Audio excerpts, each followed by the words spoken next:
Dicen que ver tu propio reflejo fuera del espejo es una señal de muerte, que el doppelgänger, ese doble idéntico que camina, respira y piensa como tú, es un presagio del final. Pero más allá del mito, el doble también es una pregunta. ¿Qué pasa cuando la identidad se fractura? ¿Cuál de los dos eres tú? ¿Y cuál es solo la idea que tienes de ti mismo?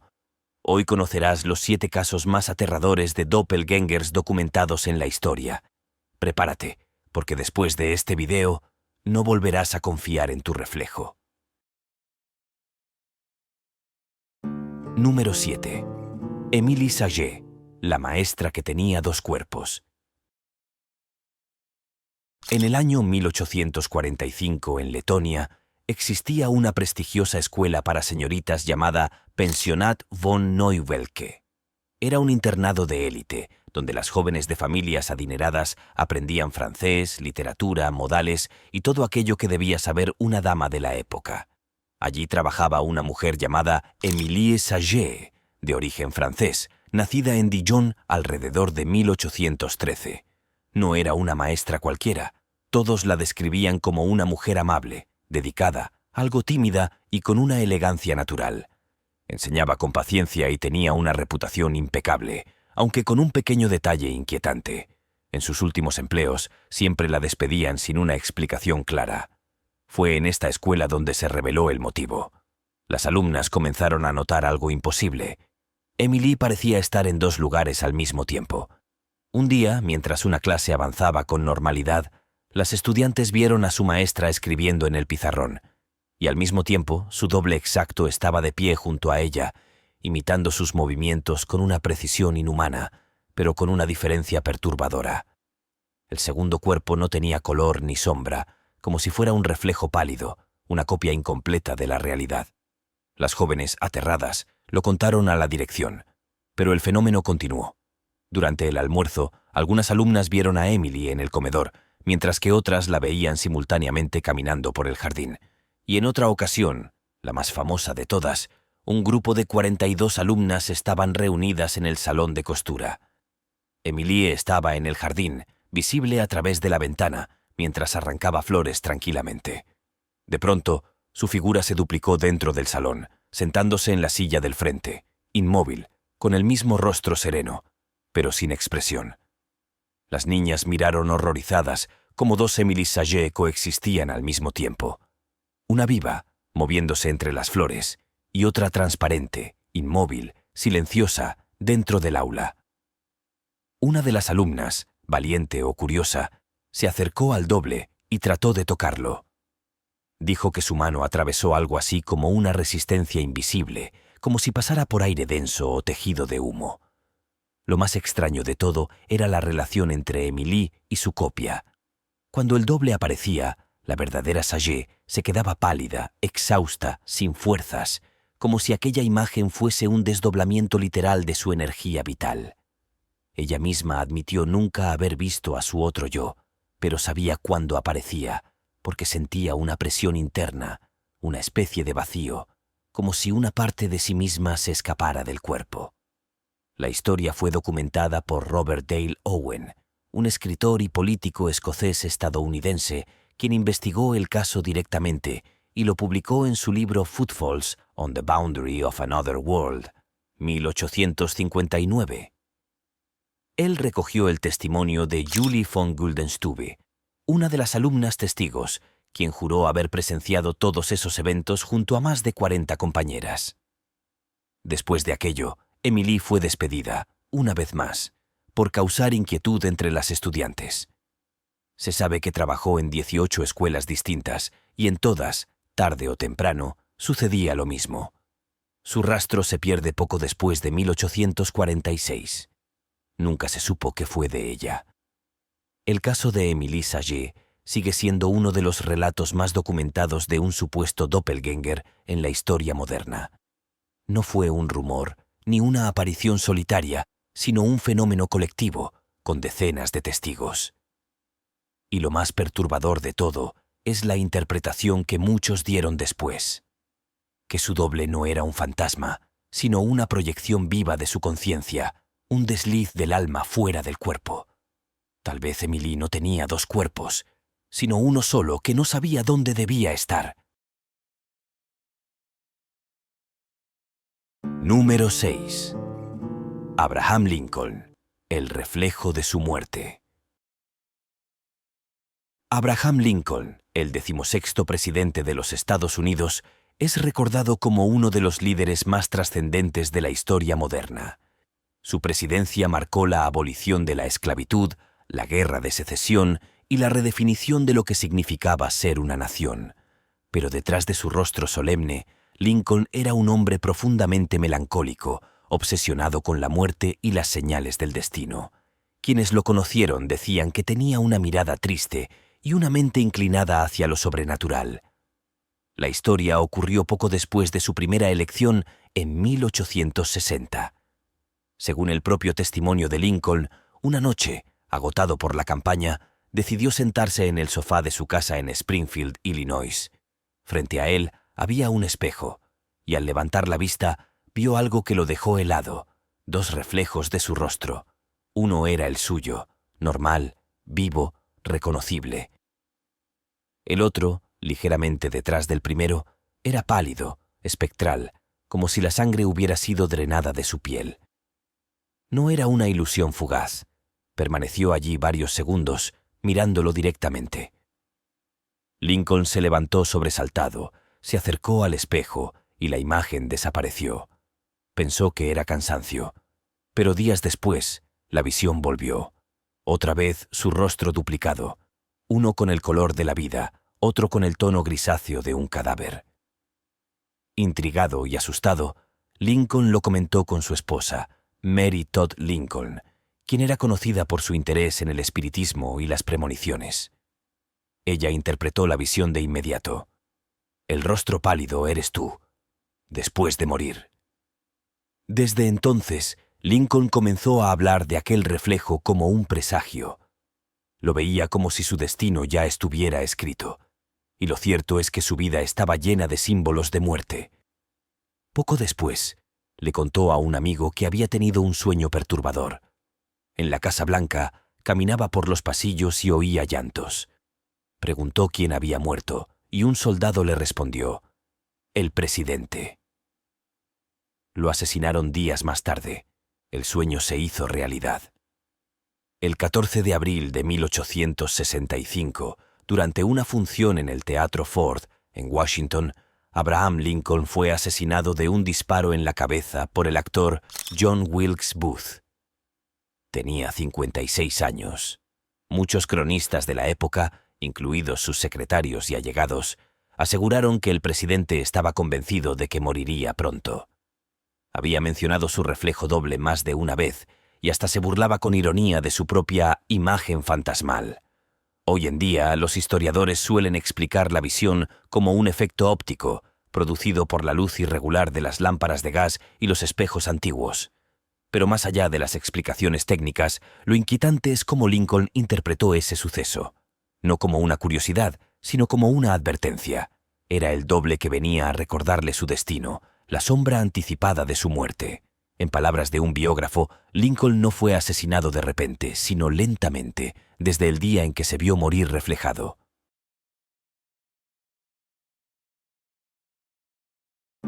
Número 5. Johann Wolfgang von Goethe. Johann Wolfgang von Goethe, el gran poeta, dramaturgo y pensador alemán, fue una de las figuras más influyentes del siglo XVIII. Autor de obras inmortales como Fausto, Las penas del joven Werther y El rey de los elfos, Goethe no solo fue un escritor, sino también un científico, filósofo y un profundo observador de la condición humana. Era un hombre racional, metódico, amante del conocimiento, y sin embargo, vivió una experiencia que desafió por completo la lógica que tanto veneraba. El suceso ocurrió alrededor de 1771, cuando Goethe tenía poco más de 20 años. En aquel entonces, el joven escritor se encontraba en Alsacia, enamorado de una mujer llamada Friederike Brion, hija de un pastor protestante del pequeño pueblo de Sesenheim. La historia de amor entre ambos fue intensa y breve, y marcó profundamente al poeta. Una tarde, mientras cabalgaba por el camino que conectaba Sesenheim con Drusenheim, Goethe vio acercarse a un jinete en dirección contraria. No era cualquier viajero. El hombre tenía su mismo rostro, la misma postura, la misma expresión. Era él mismo. Solo que había algo diferente. El doble vestía un traje gris con ribetes dorados, una combinación que Goethe no tenía en su guardarropa. El encuentro fue silencioso. No hubo palabras, ni contacto visual prolongado. Solo un cruce breve, helado, que dejó al poeta con la certeza de haber visto su propio reflejo, pero en carne y hueso. El suceso lo perturbó, aunque intentó explicarlo racionalmente. Pensó que quizás había sido una alucinación momentánea, producto de la emoción y el cansancio. Pero la escena quedó grabada en su mente. Pasaron 8 años. Goethe volvió a Alsacia, esta vez ya convertido en un hombre maduro, con una carrera literaria en ascenso y nuevas responsabilidades políticas. Mientras cabalgaba por el mismo camino, en dirección opuesta a la anterior, notó algo extraño. Vestía exactamente el traje gris con bordes dorados que había visto en su visión años atrás. En ese instante comprendió. Aquel encuentro había sido con su propio yo del futuro. No lo contó como una fantasía, sino como un hecho vivido. Goethe relató el episodio en su autobiografía, Poesía y Verdad, Dichtung und Wahrheit, publicada décadas después, donde escribe con frialdad casi científica sobre el fenómeno, sin buscar adornos sobrenaturales. Aún así, el suceso fue interpretado por muchos como uno de los primeros relatos documentados de un doppelgänger. Para algunos, fue una coincidencia extraordinaria. Para otros, una experiencia precognitiva. Goethe habría tenido un vislumbre de sí mismo en el tiempo, un instante en el que pasado y futuro se cruzaron brevemente en el mismo punto del camino. Y es curioso que justo él, el autor de Fausto, quien escribió sobre el deseo de trascender los límites humanos, haya vivido algo tan simbólico, ver su propio doble, no como amenaza, sino como destino cumplido. Quizá Goethe no se encontró con un fantasma, sino con la versión inevitable de sí mismo. Una metáfora perfecta para el hombre que más que nadie entendió que todo ser humano está condenado a repetirse.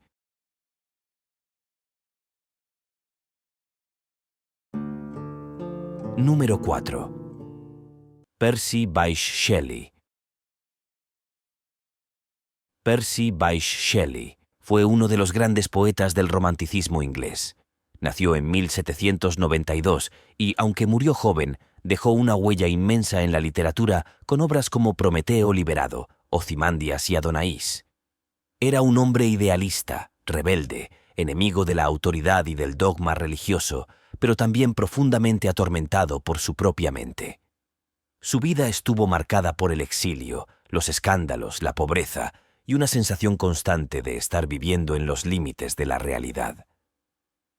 Shelley estaba casado con Mary Shelley, la autora de Frankenstein, y juntos formaban una de las parejas más enigmáticas y visionarias de su época. Ambos compartían un interés por lo oculto, los sueños premonitorios y el poder de la imaginación como algo casi sobrenatural. Fue durante los últimos meses de su vida, en 1822, cuando Percy comenzó a hablar de algo inquietante. Había visto a su propio doble. No una vez, sino en varias ocasiones. Su amigo y biógrafo Edward John Trelawney relató que Shelley le confesó haber tenido visiones extrañas, como si una copia exacta de sí mismo lo siguiera o se le apareciera en momentos de angustia. Según los testimonios, en una de esas apariciones, su doppelgänger le habló directamente y le dijo con voz calma, casi resignada: «Ya es hora de que te vayas». Pocos días después, el 8 de julio de 1822, esa frase se cumpliría literalmente. Shelley viajaba a bordo de su pequeño velero, Don Juan, frente a las costas de Italia, cuando una tormenta repentina lo hundió en el mar Tirreno. Tenía solo 30 años. Su cuerpo fue encontrado días más tarde, mutilado por el agua, y fue incinerado en la playa. Entre las pocas pertenencias que pudieron recuperar, encontraron un ejemplar empapado de Keats, otro poeta romántico fallecido poco antes. Lo más inquietante es que Shelley parecía haber anticipado su destino. Semanas antes del naufragio, Le había contado a Mary un sueño. Veía su casa derrumbarse y a su propio cuerpo flotando en el agua, inerte, mientras ella lo observaba desde la orilla. Era una visión tan precisa que cuando su cuerpo apareció, Mary escribió que él había soñado su propia muerte. El poeta creía que la existencia era un ciclo de transformaciones, donde la materia y el espíritu se disolvían y recomponían sin fin. Su doble, entonces, podría haber sido una manifestación simbólica de eso, el alma avisándole que ya estaba lista para dejar el cuerpo. Para los románticos, el doppelgänger no era necesariamente un demonio, sino una sombra del alma, el eco del yo que precede a la muerte. Y en el caso de Shelley, esa sombra fue su última compañía antes del mar. Quizá no fue una advertencia sobrenatural, sino una intuición poética de su propio final. Porque si alguien podía mirar a su doble sin huir, era precisamente Percy Bysshe Shelley, el poeta que convirtió la muerte en una metáfora de libertad. Número 3.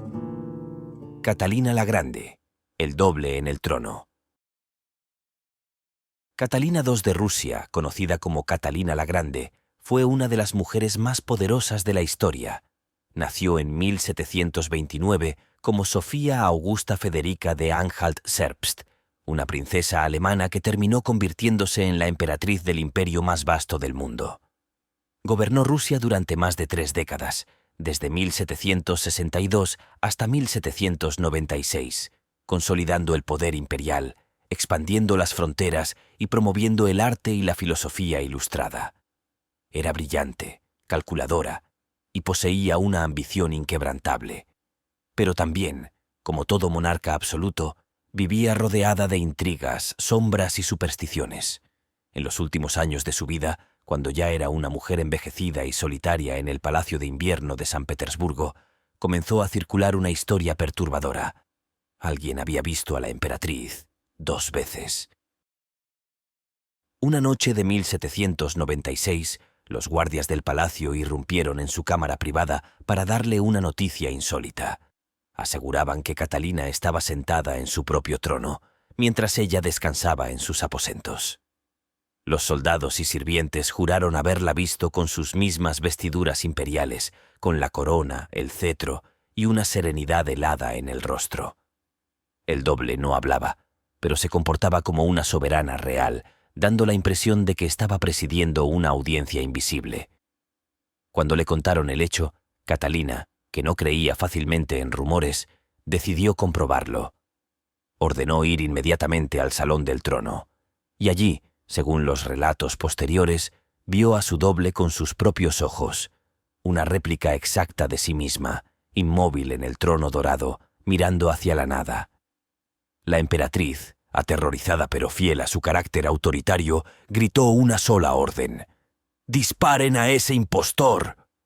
Los guardias, obedientes, levantaron sus mosquetes y dispararon contra la figura. El cuerpo del supuesto doble desapareció sin dejar rastro, se desvaneció como humo.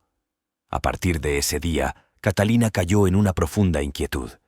Comentó con sus sirvientes más cercanos que aquello no era un simple espejismo, sino una advertencia del destino. En la tradición rusa, y en muchas culturas europeas, ver tu propio doble era considerado un presagio inequívoco de muerte.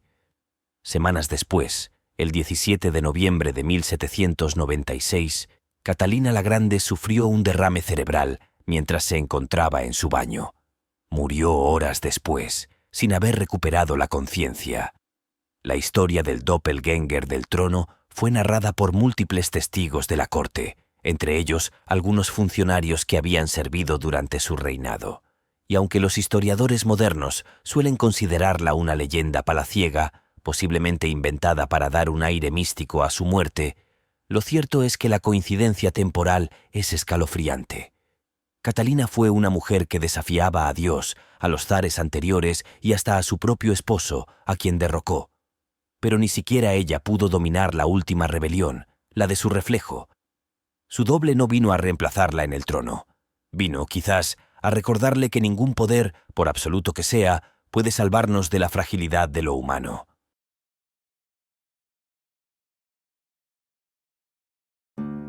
Número 2. Guy de Maupassant. Fue uno de los grandes maestros del relato corto en la literatura francesa. Discípulo de Gustave Flaubert y contemporáneo de Zola, Maupassant fue un observador implacable del alma humana. Su pluma diseccionó con precisión quirúrgica los vicios, las miserias y las obsesiones de la sociedad del siglo XIX.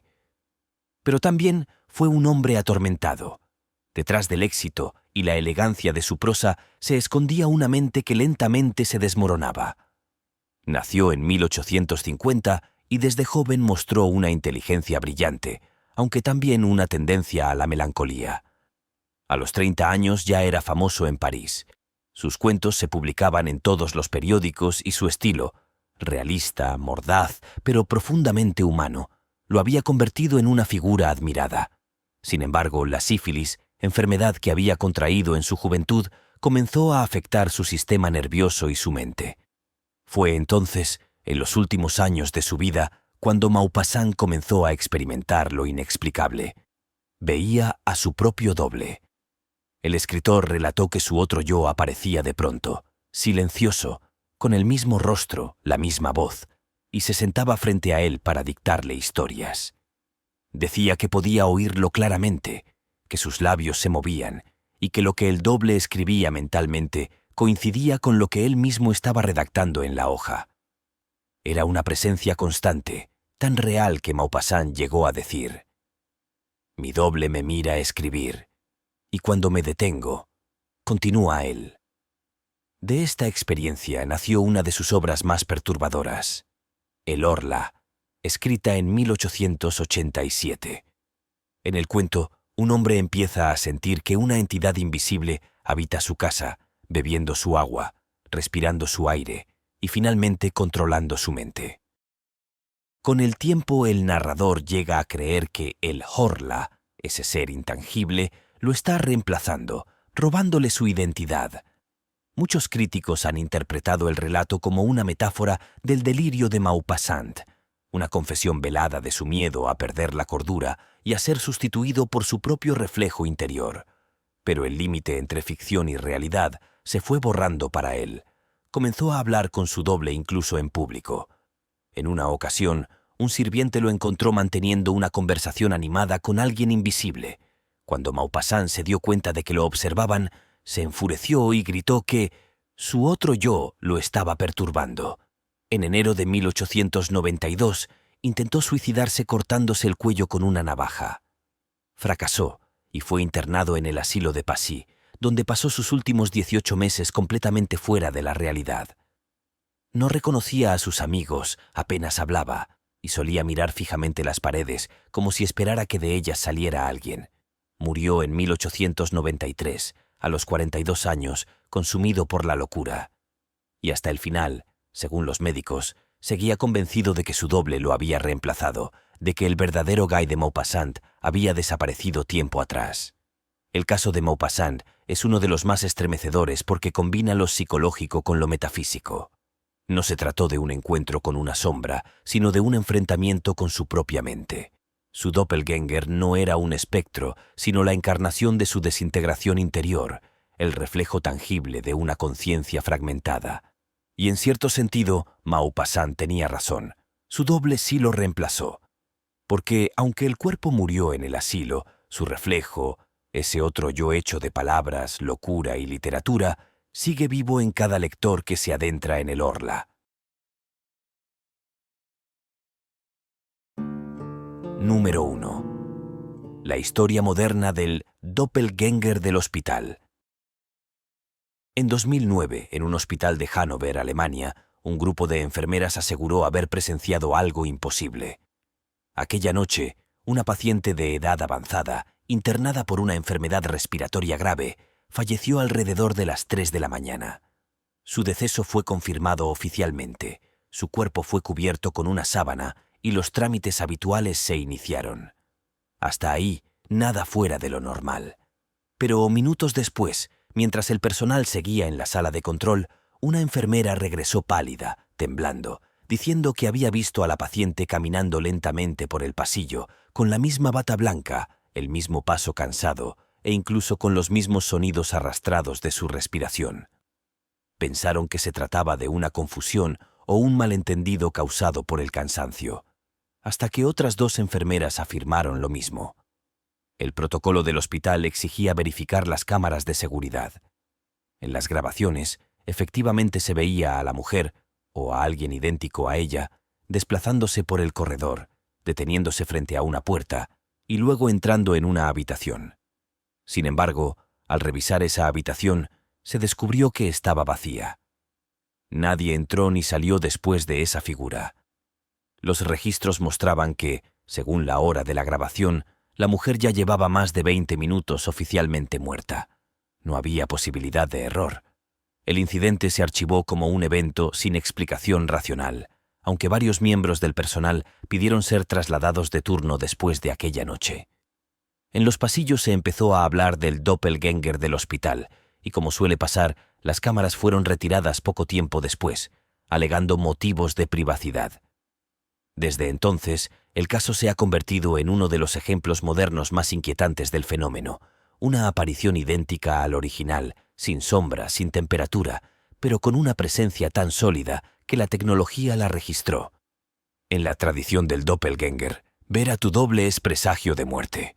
Pero aquí, la muerte ya había ocurrido, como si la réplica se hubiese negado a aceptar el final y se hubiera levantado solo por unos minutos para caminar una última vez. ¿Un error del sistema? ¿Una manifestación del alma?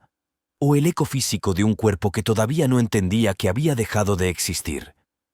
Sea cual sea la explicación, ese hospital nunca volvió a ser el mismo después de aquella noche. Tal vez el doppelgänger no sea una criatura sobrenatural, ni un fantasma ni una ilusión, sino una manifestación del pensamiento más antiguo del ser humano, el miedo a sí mismo, el miedo a mirarse de frente y descubrir que no somos uno, sino 2, que dentro de nosotros vive otro ser, con nuestros mismos gestos, nuestras mismas palabras, pero con intenciones que no siempre comprendemos. En el fondo, todos tenemos un doble, uno que observa desde el reflejo, que respira con nosotros, que espera pacientemente el momento exacto en que bajemos la guardia, para salir. ¿Y tú?